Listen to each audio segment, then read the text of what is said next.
پر داود سلطانزي د جنسي ځورونې تورونه. د کابل ښاروال داود سلطانزي د یوې نجلۍ د جنسي ځورونې تازه تورونه لګېدلي دي. ښاروال داود سلطانزي پولیسو داسې مهال لیدلی چې یوه نجلۍ ورسره وه. په خوله رسنیو اوازې دي چې داود سلطانزي نجلۍ جنسي استفاده کړې. خبریال ویبپاڼې ته په لاس ورغلي ویډیو کې ویل شوي چې نجلۍ داود سلطانزي په دفتر کې د پولیسو ترمنځ ښکاري. پولیسو ته نږدې سرچینې خبریال ویبپاڼې ته تایید کړي چې دوی د سلطانزي له دفتره نجلۍ را بهر کړې، خو په خپلو سترګو یې څه نه دي لیدلي.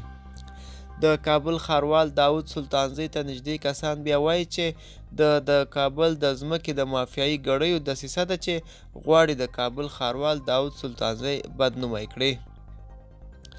تر دې دمه د ښاغلي سلطانزي له لورې کوم غبرګون نه دی ښودل شوی او حکومت هم د دې موضوع په تړاو تر اوسه څه نه دي ویلي.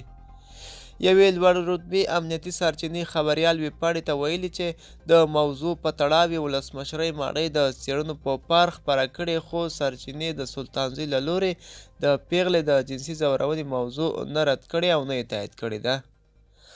پر خوله رسنیو خپاره شوي عکسونه ښایي چې نجلۍ امنیتي ځواکونو د سلطانزي له دفتره بیولې او سلطانزي اوس د پولیسو له لورې تر نظارت لاندې دی. داود سلطانزي د روان کال په لومړۍ ورې میاشتې کې د ولسمشر اشرف غني په حکم د کابل ښاروال وټاکل شو، په داسې حال کې چې د کابل د ښاروالۍ ریاست د څو کالو را په دېخوا د سراسرت ښاروال له لورې اجرا کېده، خو اوس مهال د کابل ښاروال داود سلطانزي له کارونو او فعالیتونو هم کابل ښاریان چندان خوښ نه برېښي.